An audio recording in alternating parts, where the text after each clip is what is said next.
আমাদের মুসলমান জাতিবিদ ইব্রাহিম সাল্লাম এই শিক্ষাটা দিয়েছেন। সব গবেষণা শেষে বলছেন ইন্না সালাতি ওয়া নুসুকি ওয়া মাহইয়ায়া ওয়া মামাতি লিল্লাহি রাব্বিল আলামিন।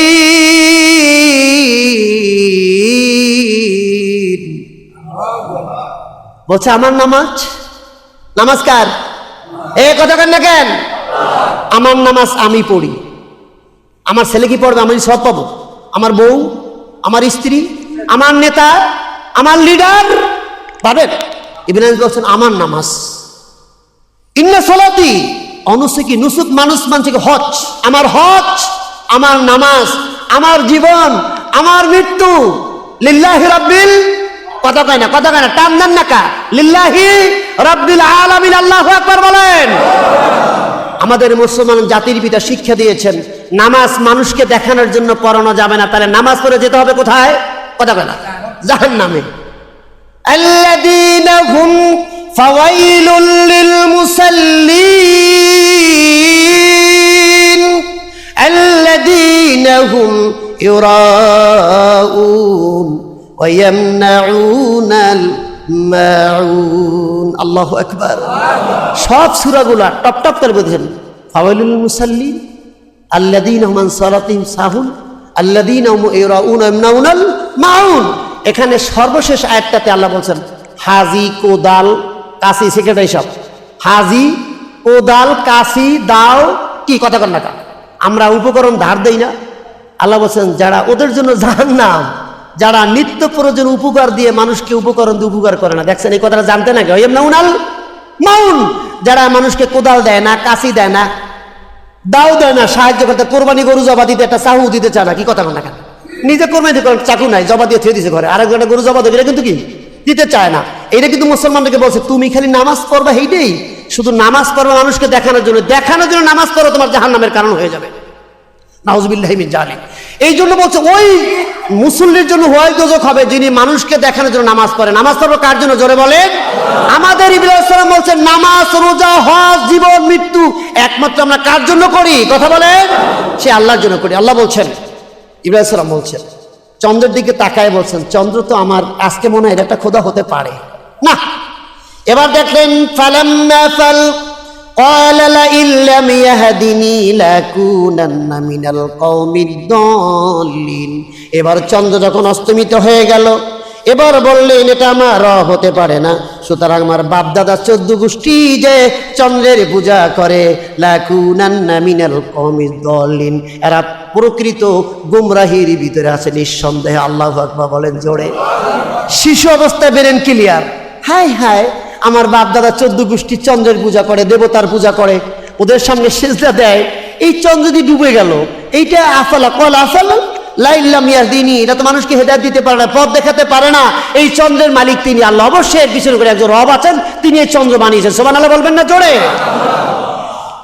সময় খুব শেষ, এরপরে চলে আসছে আবার, এবার রাত্র কেটে গেল, সকাল বেলা পূর্ব দিগন্তে যখন সূর্য উঠল, সুবহানাল্লাহ, সূর্য ওঠে কোন দিক থেকে?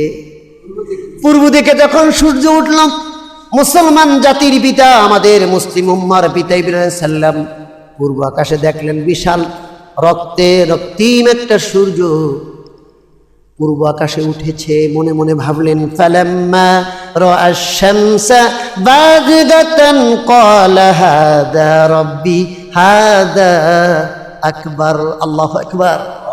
এইটা তো চন্দ্রের থেকে একটু বড়, এটা মনে হয় আমার রব হতে। তারকা গেল, এবার কি চন্দ্র গেল, এবার সূর্যের দিকে গবেষণা শুরু করলেন। যেহেতু বাপদাদা সূর্যের পূজাও কি করে, চন্দ্রের পূজাও করে, তারকার পূজাও করে, লিঙ্গ পূজা করে, করে কিনা? এই ভাইদের সাথে দ্বন্দ্ব নাই, ওদের ধর্মরা পালন করবে, কিন্তু আমাদের ধর্মের আদর্শ, আমাদের চরিত্র দেখে বিমোহিত হয়ে গোটা অমুসলিমরা গোটা মুসলমানের পদতলে মাথা নত করে দিয়েছে। জোরে বলেন ঠিক কিনা? সেই মুসলমানের চরিত্রের বিমোহিত হয়েছে। ইব্রাহিম সাল্লামের সুন্নাহ, dedication is the Sunnah of Ibrahim আলাইহিস সালাম। মুসলমানদের জন্য ইব্রাহিম সাল্লামের একটা কোরবানি, একটা হজ, একটা সুন্নাহ, গোটা দুনিয়ার মুসলিম উম্মার জন্য একটা অনুকরণীয়, অনুসরণীয় মুক্তির একটি পথ। জোরে বলেন সুবহানাল্লাহ। এটা আল্লাহ তাআলা দিয়েছেন মুসলিম উম্মার পিতার জন্য। এবার সূর্যের দিকে তাকালেন, মনে মনে ভাবলেন এটা আমার বড় রব না। ফালাম্মা ফালাত ক্বালা ইয়া কওমি ইন্নী বারাউম মিম্মা তুশরিকুন। হে আমার কম সম্প্রদায়রা, আমি মনে মনে ভাবলাম সূর্য চলে গেল, তোমরা সূর্যের পূজা করো।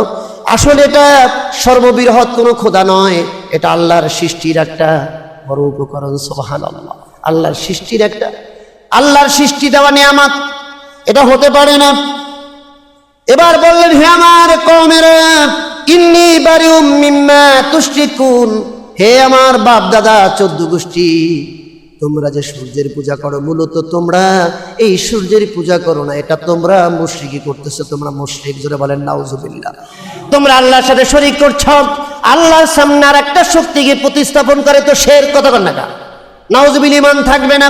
সাথে সাথে মনে মনে ভাবলেন না না, তারকা ডুবে গেল, চন্দ্রও ডুবে গেল, সূর্যও আবার ডুবে গেল, আবার উঠল, মনে হয় নিঃসন্দেহে এর পিছনে একজন রব আছেন, তার একাচ্ছত্র ক্ষমতার বৃদ্ধাঙ্গুলির নির্দেশে চলে। জোরে বলেন সুবহানাল্লাহ। ইন্নামা আমরুহু ইযা আরাদা শাইআন আইয়াকুলা লাহু কুন ফায়াকুন। আল্লাহু আকবার। আমার বাবাজিরা, কোরআনের আয়াত দিয়ে কথা হচ্ছে, এক একটা কোরআন আয়াত আমি ভুল বলতে পারি, আল্লাহ না করুক আমার জবানটা গুনাহ দিয়ে আচ্ছন্ন হতে পারে, কিন্তু আপনার যে কর্ণকুহুরের ভিতরে আমার কোরআনের আয়াত, আল্লাহর আয়াতগুলো আমার মুখে দিয়ে যখন শুনতেছেন, আপনার আমল নামায় প্রতিটি অক্ষরে অক্ষরে 10টি করে দেখি আপনার আমল নামায় জমা হচ্ছে। সুবহানাল্লাহ। কোরআন এমন একটি নিয়ামত, যিনি পড়েন যিনি শোনেন সবাই কি সুবহানাল্লাহ। ইব্রাহিম সাল্লাম বললেন না না, চন্দ্র ডুবে গেল, সূর্য ডুবে গেল, এর পিছনে কোন নিঃসন্দেহ আমার বাপ দাদা যা করে সব মুশরিক। আমার বাপ দাদা আমার আল্লাহর সাথে শরীক করে, এটা হতে পারে না, এটা রব হতে পারে না। সাথে সাথে পাহাড়ের পাদদেশে বসে ঘাড় উঁচু করে পড়ে নিলেন ইন্নী ওয়াজ্জাহাতু ওয়াজহিয়া লিল্লাযী ফাতারাস সামাওয়াতি ওয়াল আরদা হানিফা ওয়া মা আনা মিনাল মুশরিকিন। আল্লাহু আকবার। কি নিয়ামত দিলেন। আমরা যখন মুসাল্লাতে দাঁড়াই, আল্লাহর কোরআন আয়াত, এটা মুসাল্লা জায়নামাজের দোয়া না। কি ইমাম সাহেব, এটা কি জায়নামাজের দোয়া? এটা জায়নামাজের দোয়া না, এটা সরাসরি কোরআনের আয়াত। ইব্রাহিম সালামের জবান থেকে বের হয়েছে, আমার বাপ দাদা 14 গোষ্ঠী যা করে সব আল্লাহর সাথে শেয়ার করতেছে। সুতরাং আমি আর বাপ দাদা যা করে মেনে নিতে পারলাম না। আমি সাথে সাথে ইন্নী ওয়াজ্জাহাতু, আমার মুখমণ্ডলকে, নিশ্চয়ই আমি আমার মুখমণ্ডলকে ওয়াজহিয়া লিল্লাযী ফাতারাস সামাওয়াতি ওয়াল আরদা হানিফা, সেই রবের সামনে আমার জবানটাকে, আমি মাথাটাকে নত করে দিলাম, যিনি আমাদেরকে বানিয়েছেন। জোরে বলেন সুবহানাল্লাহ। তিনি আল্লাহর সামনে তার মুখমণ্ডলকে ফিরিয়ে দিলেন আর বললেন আসমান জমিনের যিনি মালিক, তার সামনে আমার মুখমণ্ডলটাকে আমি নিবৃত করে দিলাম। সুবহানাল্লাহ। যেভাবে আমরা আল্লাহু আকবার বলে সুবহান রাব্বিয়াল আলা সিজদা দেই, ইব্রাহিম সাল্লাম সাথে সাথে সিজদায় পড়ে গেলেন আর বললেন চন্দ্র খোদা হতে পারে না, সূর্য খোদা হতে পারে না, তারকা খোদা হতে পারে না, আমার বাপ দাদা গাছের পূজা করে, চন্দ্রের পূজা করে, এটা খোদা খোদা হতে পারে না, সব ভুয়া। একমাত্র এই আর সবের মালিক হলেন তিনি আল্লাহ। তার সামনে আমি আমার মুখমণ্ডলটাকে এই মুহূর্তে ফিরে নিলাম একান্ত হানিফা, একান্ত চিত্তে, একানিষ্ঠভাবে, জিন্দিগিতে শিরকিয়াতের গন্ধ আমার নবীর ভিতরে আসবে না। সুবহানাল্লাহ বলেন। এবং আমি মুশরিকের অন্তর্ভুক্ত নেই। সুবহানাল্লাহ, সুবহানাল্লাহ। আমি মুশরিকের অন্তর্ভুক্ত নেই। আল্লাহু আকবার। সেই কোরবানির মাস আসতেছে, জিলহজ মাস। আমরা মুসলিম মিল্লাতের পিতা ইব্রাহিম সাল্লাম বলছেন ইন্না সালাতি ওয়া নুসুকি ওয়া মাহইয়ায়া ওয়া মামাতি লিল্লাহি রাব্বিল আলামিন। আমার নামাজ, আমার হজ, আমার হায়াত, আমার মৃত্যু আমরা কার জন্য করি? করেন কথা বলেন। আল্লাহর জন্য। আমরা জিবরিল আলাইহিস সালামের সুন্নাতকে আমরা যেন একনিষ্ঠভাবে আমাদের নবীর ইত্তেবার মাধ্যমে আল্লাহর সামনে মাথা নত করতে পারি। আল্লাহ আমাদের তৌফিক দান করেন, জোরে বলেন আমিন। আল্লাহ যেন কলিজার ভিতরে শিরকিয়াতের গন্ধ না থাকে, বেদাতের গন্ধ না থাকে, আল্লাহর সামনে একনিষ্ঠভাবে ইব্রাহিম আলাইহিস সালামের সন্তান হিসাবে নবীর মতো যেন নামাজ পড়তে পারি। সাল্লু কামা রাআইতুমুনি উসাল্লি, নামাজ যেভাবে নবী পড়েছেন আমরা যেন সেই নবী আলা নামাজ পড়তে পারি। আল্লাহ যেন আমাদের তৌফিক দান করেন, জোরে বলেন আমিন।